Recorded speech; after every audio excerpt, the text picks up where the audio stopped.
इम्फालदा लैबा कांग्रेस भवनदा हंदक्ता तरानिपालक सुबा भारत पुंबगी ओइबा पार्लियामेंट की इलेक्शन दा कोई इंडिया गठबंधन और इंडिया ब्लॉक हाइना कोई इंडिया की वजह हमना बा मणिपुर चैप्टर है बता सिकिसु ओइना Congress party CPI CPM Trinamool Congress न सिंबा आई पॉलिटिकल पार्टी लोइना दिया आई पंजररोय अदना पॉलिटिकल पार्टी ना गमन कैंडिडेट ओइना पुथोक्सेबा inner among outer parliamentary constituency anida nauna khalakdaba prajasina nauna khalaba candidate ani wo koi tarang na reception tawba ai reception ga haibasi kaya bo ai gi wakhanda what I feel ai reception ga tawba si ai masi Kenomu Tamunda Masidi Sena Hargadi under the election the OBI or any election the OBI. In Ramaki or parliamentary constituency Amada Prajasina Nushibidna Hajadina Bibiraiba what mandate say Sigi the women Kamba put back Haitare English the Harga gratitude dog. उत्पगी सुमा function असदा जेंसु बिरिबा ताइकुमनजरिबा MPCC की president हाना president हुई बिरंबा कांग्रेस वर्किंग कमेटी की member Shri Gaikhangam deputy secretary leader के नाउ श्री के रंजीत ते हाना की स्पीकर हुई बिरंबा Shri Lokeshwar Singh honourable MLA Singh honourable ex Minister Singh, more particularly, we Ramna Satnai Raba, leader Highway Tare, why a day, why the highly one as a day, the Mamaki, Maru Hanagi, former Minister Dr. M. Nara, to a day Loina Panjadrasu, Yamba, Sri Ojoy, Hanagi ex Minister Singh, the PCC Hana. President Woybiramba, Sri M. Lokendra, M. Loken, Lumatai, Party Samnairaba, Leader Singh, PCC Office Bearer Singh, Mandalin Singh Biriba, by India Bloku, Haja Biba, Aduga,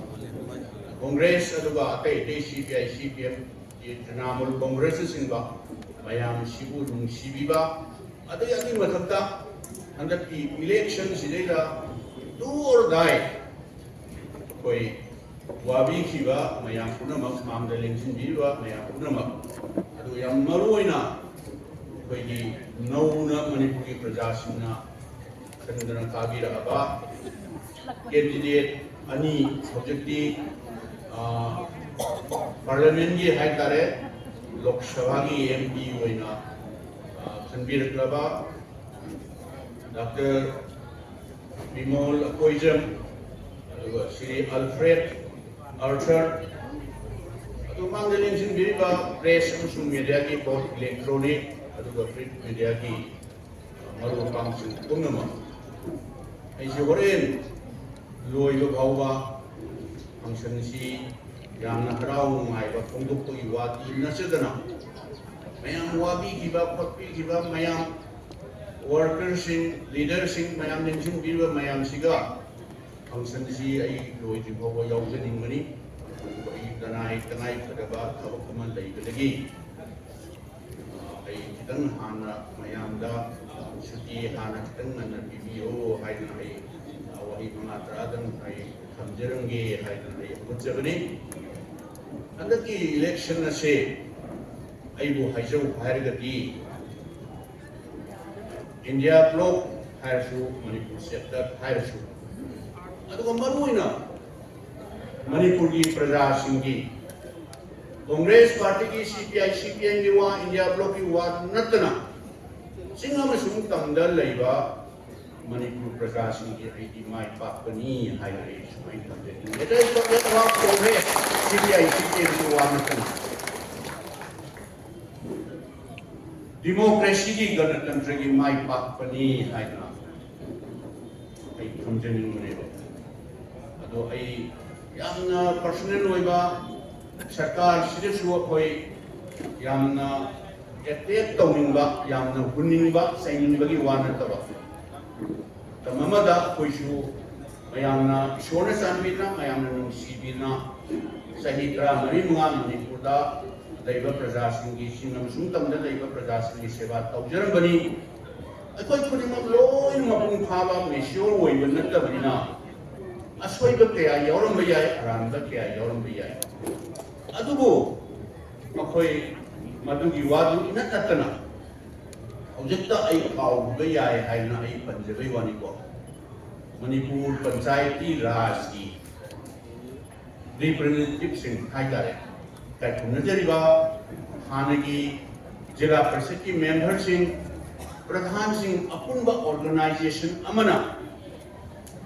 संगा अगा कोई noun खलाबा MP ani sida angamba presentation isang chamba presentation amamam tawrami bese ai di susoi soidna moi asumba pami haidna akoi ain gi thongda law court su moi chati even up to the level of Supreme Court of moi chati kari gino ham pambai wana justice pami